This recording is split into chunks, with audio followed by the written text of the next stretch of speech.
Este fin de semana te encontraste con una marcha que a lo mejor te pareció rara, pero que es una marcha tradicional o se ha vuelto casi o prácticamente tradicional, que es la marcha de, digamos, por el reclamo a la legalización y a la utilización libre de la marihuana. Sí, así como lo escuchás, vos que terrorizás.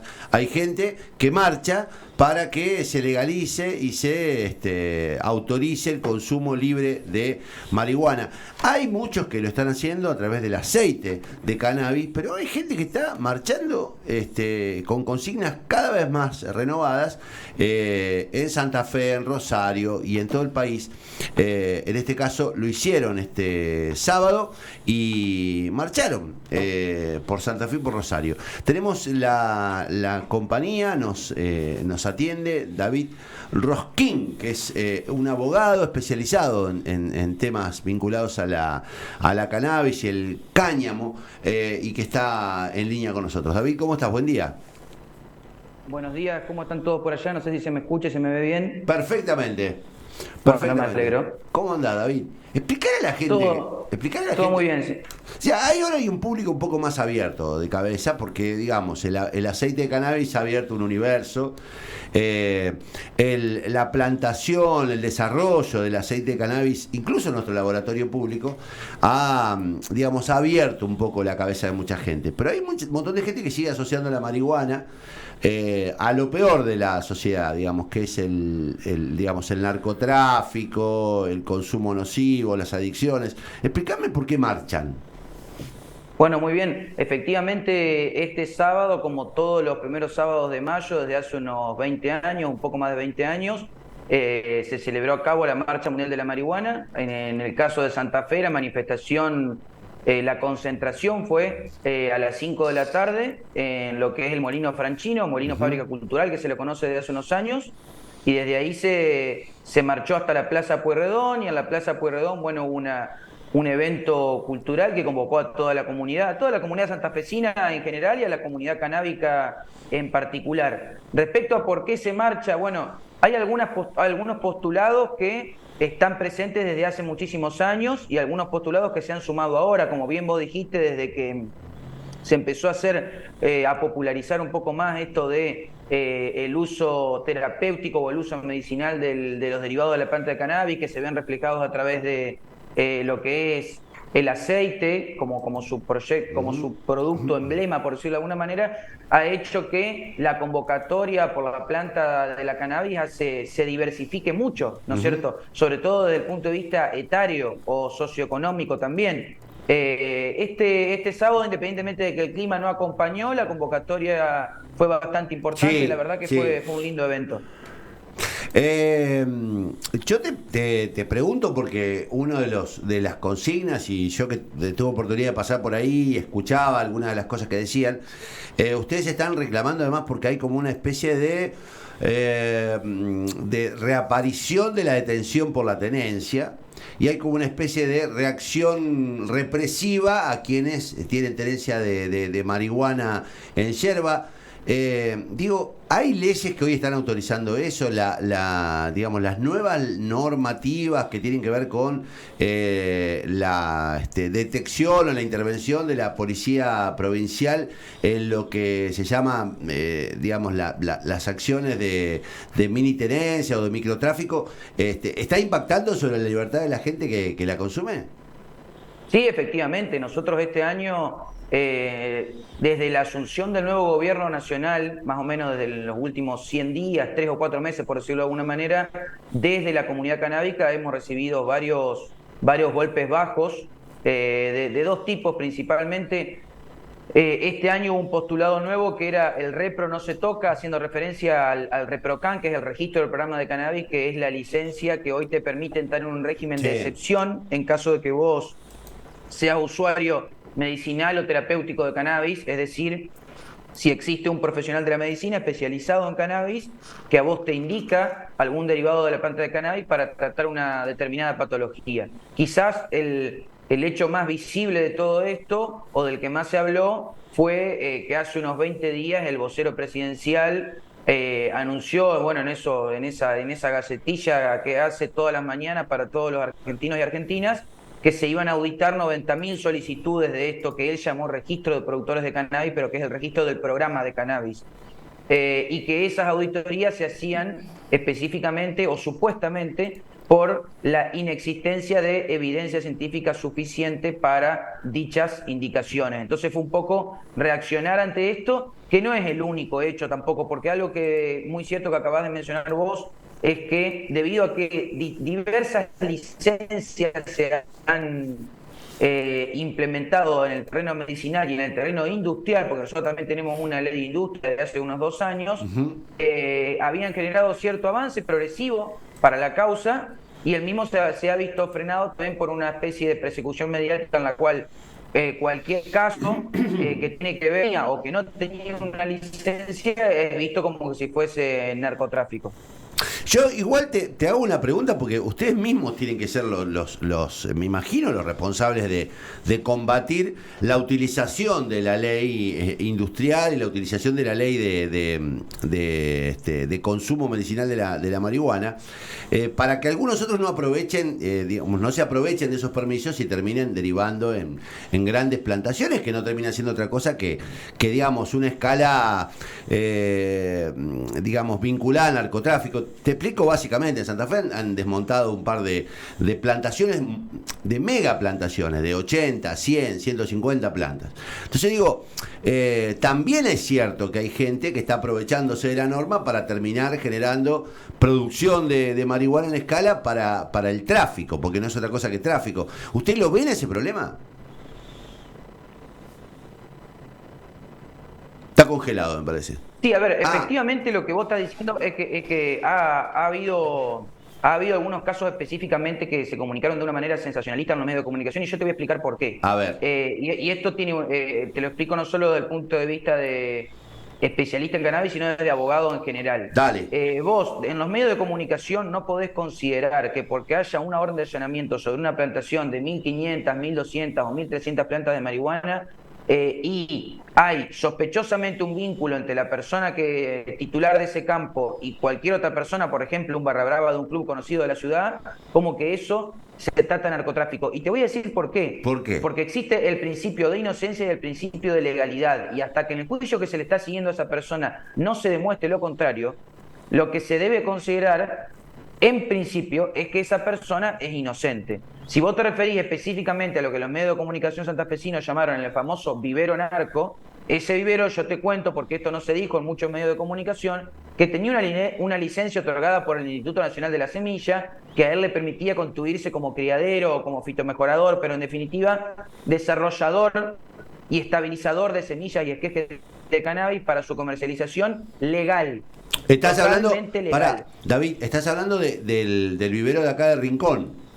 El de Arroyo Lece, sí, específicamente. Sí, bien. Entonces, que los medios de comunicación al otro día o a los 2 días del allanamiento hayan hecho la cobertura espectacularizada que hicieron, ingresando con drones, permitiendo que el periodismo ingrese a lo que es la escena de un hipotético delito o crimen mientras se estaba investigando, y que se saquen conclusiones en los medios donde al final terminaron todos siendo fiscales o jueces, a mí me parece muy injusto y que tiene muy poco tacto, más teniendo en cuenta que nosotros, la comunidad canábica en general, desde el 2017 en adelante, como te venía diciendo, venimos experimentando una regularización o una regulación progresiva que empezó con el ámbito medicinal y que siguió con el ámbito industrial, y que si se informara un poquito más desde ese lado, yo creo que el punto de vista sería otro. Esto fue una cobertura bastante sesgada y bastante amarillista para que los medios de comunicación se hagan el caldo. Está bien, pero está bárbaro lo que decís, porque yo, a ver, te aclaro, mi posición es de legalización. Yo tengo una postura desde hace muchos años que creo que el único modo de combatir de verdad, seriamente, el narcotráfico es legalizando, y creo que además hay una cuestión sanitaria y hay una cuestión de reducción de los niveles de violencia que rodea esto. Digo, te digo de dónde te lo planteo. No te lo planteo desde una visión punitivista, ni mucho menos. Y además comparto esta visión microemprendedora del consumidor de marihuana, porque yo creo también que combate la posibilidad de producir su propia marihuana, combate el narcomenudeo, combate digamos, la distribución marginal, incluso contaminada de la marihuana, que digamos obtiene dos efectos: que uno no entre en el mercado, y por otro lado que lo que se consuma sea sano, o por lo menos natural. Ahora, es cierto que digamos, también esto abre las puertas a que aparezcan grandes plantaciones. Vos planteás con toda legitimidad que hasta que se demuestre lo contrario esa gente es inocente. Ahora, está bien, es cierto que aparezcan 1000 plantas, no deja de ser un aprovechamiento de una circunstancia legal que los perjudica a ustedes. Sí, sin ningún lugar a dudas, yo creo que la comunidad canábica, que ha sido la protagonista y la artífice de la obtención de tantos logros o de tantas conquistas sociales que se vieron reflejadas en nuestro derecho a través de leyes, resoluciones y decretos a nivel nacional, provincial e incluso municipal en la ciudad de Santa Fe, implican una gran responsabilidad. Obviamente que escapa a nuestro control. Si yo asesoro a alguien para que tenga un emprendimiento, le gestiono una licencia, le explico cómo funciona el ReproCan, cómo tiene que hacer, la persona obtiene la licencia, etcétera, etcétera, y después en el fuero interno de su hogar termina llevando adelante una conducta de índole delictiva, claro, escapa a mi control. Nosotros desde el activismo y de la militancia intentamos que esto no suceda, pero es como pedir que ningún comerciante de los que están en la peatonal o en Aristóbulo del Valle no negree un empleado o una parte de los ingresos que tiene, digamos. O sea, digamos, escapa a lo que nosotros podemos llegar a hacer. Está bien, y está bueno que lo digas. Te hago otra pregunta. ¿Qué pasa si me agarran con un porro hoy a mí en la calle? Digamos, porque después, hay todo un debate. Te voy a decir en la calle como un particular con un porro en la mano. A ver, te doy un ejemplo.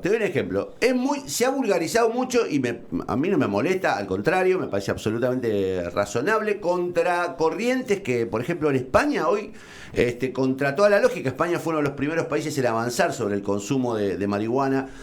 Hoy, si te agarran consumiendo un porro en la calle, te pueden detener, demorar, digamos.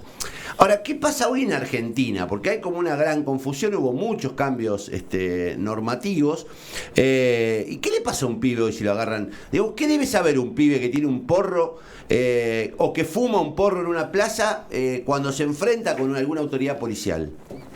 Bueno, se pueden configurar tres situaciones distintas. A ver. La primera es que la persona no tenga el ReproCan, que es la licencia que vos hoy te permite la accesibilidad y el ejercicio de tu derecho a la salud, siendo un usuario terapéutico, ¿no es cierto? En tal caso, tendría un inconveniente porque, según nuestra ley de droga, que tiene más de 30 años, la 23737, el cannabis o la planta de cannabis y sus derivados siguen siendo considerados estupefacientes, y el transporte sigue estando penado. Vos podrías consumirlo o usarlo dentro del ámbito de la privacidad de tu hogar siempre y cuando no vulnere los derechos de terceros. Pero técnicamente estar transportándolo o usando cannabis o alguno de sus derivados en la vía pública podría generarte algún inconveniente, ¿no es cierto? O sea, que hoy tener un porro o fumarlo en una plaza o que te encuentren con 3 porros en el bolsillo te puede generar un problema. Te puede generar un problema. Si vos quizás estás en alguna de las otras dos situaciones que voy a describir, quizás ese problema no sea tan grande, porque una segunda posibilidad sería que a vos te encuentre con el ReproCan vigente, que a vos te habilita a tener hasta 9 plantas en floración en el ámbito de tu hogar y a que vos transportes hasta 40 gramos de flores secas o 6 frascos de 30 mililitros de algún aceite o extracto de cannabis. Bien. En ese caso, el personal policial tendría que exhibir tu ReproCan a través de la aplicación Mi Argentina en tu celular, o si vos tenés impresa la credencial, observar tu credencial, y si el funcionario policial comprueba que efectivamente sos esa persona y el ReproCan se encuentra vigente, no tendrías que tener ningún inconveniente. Chicos, creo que queda una situación. Dale. Sí, la tercera situación es el caso de que el ReproCan esté vencido o esté en trámite. Esto es muy importante que lo destaquemos porque, además de esos 90.000 ReproCanes auditados, hoy existe un gran cuello de botella, ya que el Ministerio de Salud de la actual gestión nacional vació las oficinas de ReproCan entonces muchos reprocanes tienen una demora en salir. Uno tiene que esperar un plazo que es de 60 días hábiles o 90 corridos para interponer un pronto despacho que exhorte al Ministerio de Salud a que efectivamente se expida respecto de nuestra licencia, pero si te detienen en la calle, en esos casos lo ideal es poder explicárselo a esto al funcionario policial, responsabilizar al Estado y mostrar que efectivamente nosotros hicimos el trámite correcto para renovar nuestro ReproCan y ya tenemos un antecedente anterior. Afortunadamente el ReproCan ahora ya no tiene una vigencia de 1 año, sino que aumentó a 3, así que estamos cubiertos por un tiempito más. Pero hay mucha gente que es paciente, es usuaria terapéutica y circula en la calle con su ReproCan vencido, lo cual coarta el ejercicio de su derecho a la salud y el acceso a la salud, que es un derecho fundamental que está consagrado en la Constitución Nacional. David, ¿cómo andas? Guillo Bota te habla. Sí, te escuchó atentamente y no deja de sorprenderme que un porro en la calle te pueda generar algún problema. O sea, si no tenés la habilitación para tener 40 gramos, no podés tener uno en la calle, siendo que sea un consumo pequeño. Pero me he quedado con lo que decías vos de lo que están viviendo desde el 10 de diciembre y plantearte en qué punto estábamos como país en la regulación del cannabis, eso ya lo sabemos, pero en qué se está avanzando que hoy lo ves de alguna manera frenado y con posibilidad de retrotraerse en una legislación que tiene idas y venidas, pero que algo se había progresado. ¿Qué expectativas tenían para los próximos años en el caso de que sea otra la conducción política?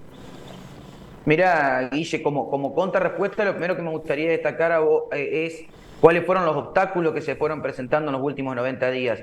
Principalmente, el gobierno comenzó obstaculizando el registro del programa de cannabis con estas 90.000 auditorías y con este cuello de botella bajo la excusa de que no existe esta evidencia científica. Una evidencia científica que ellos lo confrontan es evidencia científica versus ideología política y que el espacio político nacional surgió desde el negacionismo. No nos olvidemos que el partido político que ganó las elecciones nacionales nace a los albores de la negación de la pandemia. No nos olvidemos que no pudieron abordar el problema del dengue, no nos olvidemos de la falta de medicamentos oncológicos, no nos olvidemos del negacionismo del cambio climático. O sea, ya de por sí es una facción política que combate cualquier tipo de evidencia científica que no le sea funcional. Entonces eso no sorprendió tanto. Pero además de eso, están poniendo la lupa sobre cooperativas de trabajo, entonces obstaculizaron todas las gestiones en el INAES, que es el instituto que regula toda la cuestión cooperativista, cuando generalmente los emprendimientos que se incorporan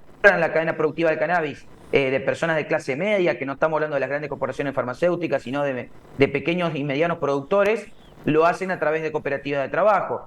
Además también frenaron durante 6 meses las licencias de INASE, que es el Instituto Nacional de la Semilla, que eran las que te permitían a vos acceder a la industria como fitomejorador, es decir, estabilizando o desarrollando una variedad, una semilla o un esqueje para luego registrarlo y poder comercializarlo legalmente. Entonces, además de que vaciaron el Ministerio de Salud, que era quien regulaba todas las cuestiones del ReproCan, y el Ministerio de Producción, que era el que tenía a su cargo el ARICAME, que era la Agencia Regulatoria de la Industria. Entonces, bueno, todas estas cuestiones lo que han generado es la obstaculización o el vaciamiento. ¿Cuál es la estrategia del gobierno nacional? En mi opinión y en mi humilde visión, es elevar la vara todo lo posible respecto de los requisitos. Yo creo que el ReproCan no se va a sacar y yo creo que va a seguir desarrollándose la industria, pero con muchísimos más requisitos. La vara va a estar muy alta, por encima de la misma van a poder quedar solamente las grandes corporaciones y el que quede por debajo va a tener opción de ponerse un kiosco y salir de la industria o volver a la clandestinidad. Que si volvemos a la clandestinidad nos encontramos con la política represiva del Estado a través del Ministerio de Seguridad y el Ministerio de Defensa, y a la persecución, como decíamos un poquito más temprano, de aquellos usuarios y usuarias o pequeños y medianos productores. Entonces, esa es la coyuntura actual. Cuando nosotros veníamos evolucionando favorablemente con la gestión anterior respecto al desarrollo de la industria. Y bueno, y sobre esto me queda una pregunta más. Primero si viste una merma en la solicitud o de las consultas sobre el ReproCam, porque imagino, si yo tenía ganas de sacarlo, hoy con la posibilidad de que estén mis datos en algún banco de datos, valga la redundancia, de consumir cannabis, preferiría no hacerlo.